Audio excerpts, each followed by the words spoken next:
So I just wanted to introduce myself because I think it's quite relevant to what I want to talk about today. And I'm not going to do a classic academic presentation with my aims, methods, results, conclusion, which makes me really uncomfortable.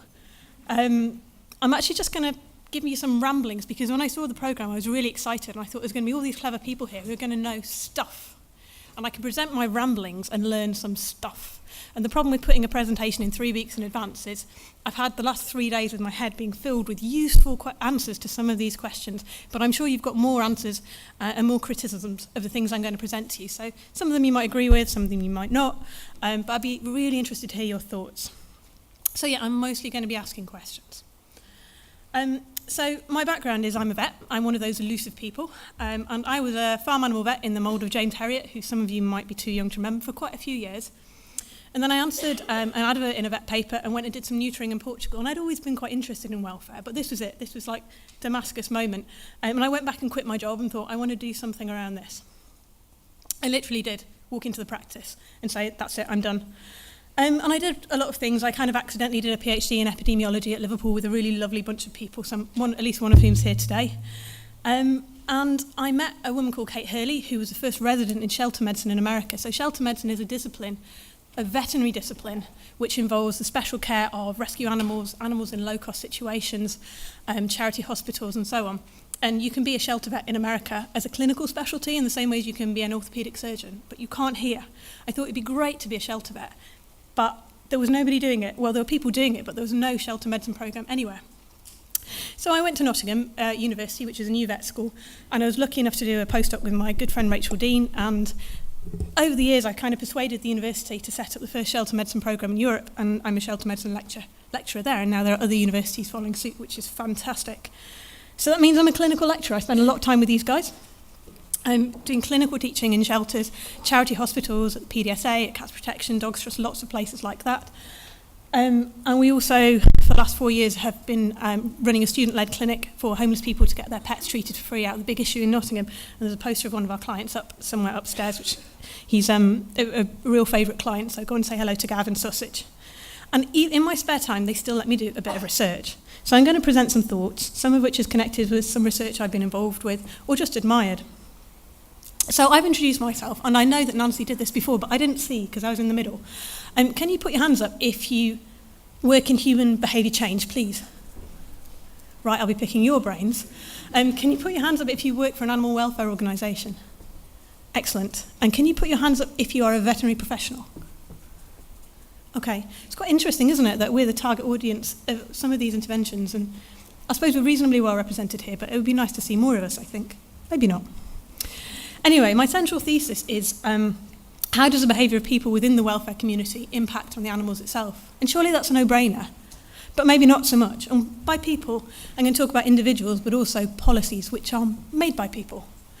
And I'm going to sort of think about some of the areas I think perhaps we as animal welfare workers fall down. And then, because otherwise it's too depressing, I'm going to end with some stories of some projects that I think really encompass where I hope we should be going. Still don't quite know how, though. So I sat down and tried to write something erudite, and this is what I wrote. What are we trying to achieve here? Who are we trying to help? Should we, do we, and why? And I'm going to sort of take you through each of those. So what we're trying to achieve, I think, is an interesting question. So some of you know this chap. Can't work the pointer, clearly. His name is Andy Gibson. He now works for Mission Rabies, but in a previous life he was a vet at Magister SPCA, which is a large charitable hospital in the northwest for people on low incomes. And he was really interested in what was happening over the course of the recession, and we ended up writing a paper with his findings with him. And what he found was that the top line is the rate at which people presented their bitches for elective planned neuters, and over the course of the recession, people were finding it more difficult to plan these interventions. At the same time, the bottom line is the rate of pyometra, which is an urgent, life-threatening infection of the womb, which is common in older unspayed bitches, and it was going up at the same time.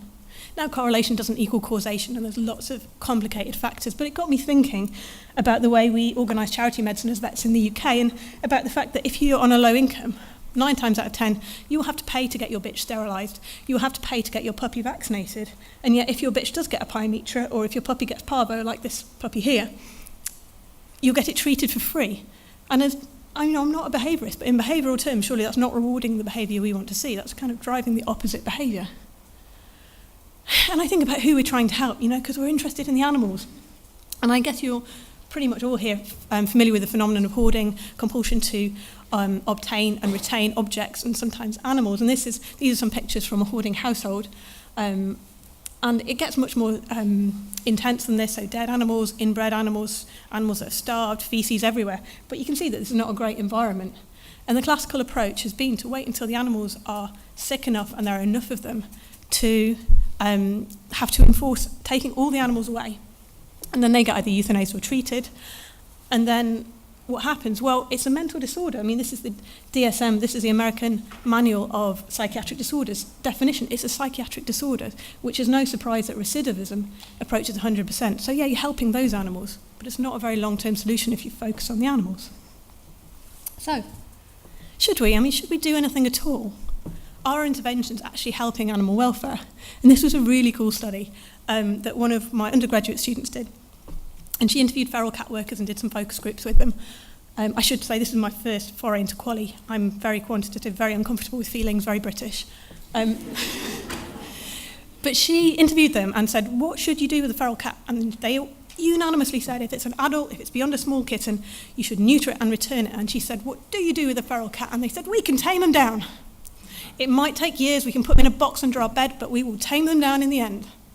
And there is this conflict at the heart of what we do, because we want to help, we want to do good things to the animals, but it doesn't necessarily always result in good repercussions on their welfare. And I guess another example is animal shelters will often put barriers to adoption. They want to find that animal that's had a bad start, they want to find it the perfect home. Well, they might want to find it the perfect home, but it becomes quite tricky to adopt an animal from an animal shelter. And I'm not going to ask for a show of hands, but I'm sure some of us here have been turned down.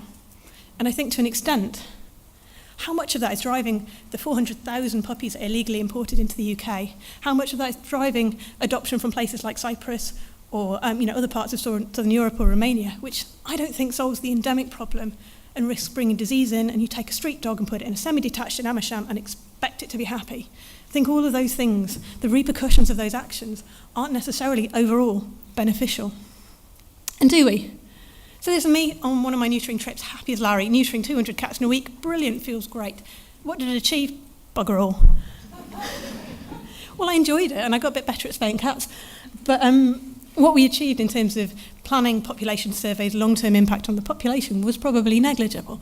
And I'm happy to say that we've moved towards more infrastructure, more sustainable training, and some of you will recognise some of the people here. And I think, that is a positive step forward. But, I'm a vet and I'm pro-neuter, but I still question whether neutering is the answer. If you live in Norway, it's illegal to prophylactically neuter your dog.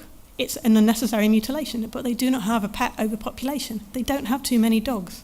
So clearly it's a complex issue, and neutering is not the only solution. And why? Why do we do what we do, and do we always do good things? And I'm a vet. I went into this because I'm interested in animal welfare, and I want to do good things, but I find myself doing things that I'd rather not do. This kitten's not dead. It's anaesthetised with ketamine. Anyone who thinks ketamine is a good recreational drug, from the look of it, I don't recommend it. But he's a tiny kitten and he's being neutered, and I don't really have a problem with that. I will neuter tiny little things this big, and my vet students get a bit excited by that, but it's fine. I don't mind doing that. This I find less fun, but I still do it. So neutering pregnant queens, bitches, not much fun. And animal welfare workers really don't like it. But particularly if you've got a feral population, you might have one chance to access it. And if you leave that animal to carry its pregnancy to term, then you get this. And these are some kittens that I euthanized. I euthanized them because there was nowhere else for them to go. And of all the things on there, that's the one I like doing the least. And as David Yates, who heads Magister SPCA, says, he aborts more kittens in a given year than he can actually rehome through all his rehoming centres. So we as vets are kind of being backed into a corner to do things we perhaps wouldn't rather do, but I think they're unpalatable choices that we make. And I worry about these things. I worry about shelters lacking analysis of their KPIs. I mean, Justin talked yesterday about the 9 million a year spent on neutering. We don't measure outcomes very well. And if we were a business, we wouldn't be allowed to do this. The other things I worry about, long-term kenneling of dogs with complex behavioural needs, prevents that space being used for another dog. And the phrase outsourcing euthanasia is used by Maggie Roberts. In these new non-euthanasia organisations, they're just pushing these other animals, these more tricky animals, to organisations that don't have the capacity to care for them. So far, so depressing. So where are we? I think for me, I'm frustrated as a vet because I feel like there's a lack of overview, and it's great to hear about the cat population control group and other local coming together organisations, and we're working with some of them as well. We have a lot of animals, but look at that. We're spending loads of resources on them. I mean, look at that. We're still not getting it right, but we're putting huge resources into these problems. I think we can do better.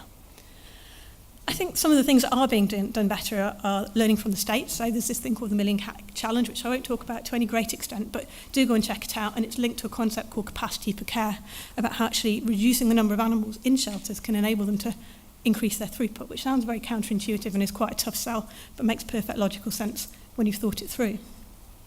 And this is something that is beautiful, and I really want to talk about it. Kaylee, who is over there, just to embarrass her, has we've managed to support it a little bit, but it's very much driven by Kaylee, a new project, and this is just some pilot data from Magister SPCA working with hoarders and overwhelmed caregivers, so going into their houses to engage with them, figure out their problems, neuter their animals with their consent and return them to that environment. That might not be an ideal environment, but it's better than these cycles of removing all the animals and then swelling again. And the early results are really promising, and hopefully we can move forward with this, really look at the results really carefully when we're talking about the things we're going to do going forward, and try and engage more with social services and look at the things that are and aren't working and take this forward. And I'm really excited by this. That RSPCA inspector in the corner, when we left, she went and helped clean out the litter trays and educate the owner on how to properly provide for her cats. It was great. And this is a slide I borrowed from Harry, who isn't here because he's too busy having a honeymoon. So again, one of the things I bang on about is measuring outcomes. And at ICORC this year, I was really reassured because several of the organisations that were presenting there were talking about measuring outcomes, about having a plan, having an aim, measuring impact, rather than just doing what they're doing with the tools they have available. And I think this is brilliant and massively to be encouraged. And maybe as vets and academics, we have a role in facilitating that, in providing resources and making it not a scary thing to do, but a very basic thing that has to be done. So I wasn't really sure what to talk about today because I'm not a vet. I am a vet. I'm not a human vet. I am a vet. I'm a vet. That's one of the few things I know. But I don't know a lot about human behaviour change, and I'm slightly in awe of all the expertise in this room. But I'm hoping that, as well as the vast amounts of information and inspiration I've got in the last few days, some of you can give me some more about how we can tackle this problem. And I think there's a perception from the shelters and welfare groups that they need to sort it out themselves, and there's a perception from the vets that the shelters don't want to talk to them. And maybe that we need some help from people like you to see how we can bridge that gap. So, in conclusion, yeah, we need some clear aims, we need consensus, we need to work together better, and we need to find a way to do that, because I think we kind of want the same thing. I've got a few references. I just want to thank my lovely, lovely shelter medicine team at Nottingham. They're awesome people, and I'm privileged to work with them. And thanks to Kaylee for allowing me to present some of her data. Thank you for your attention. I'm happy to take any questions if we have time.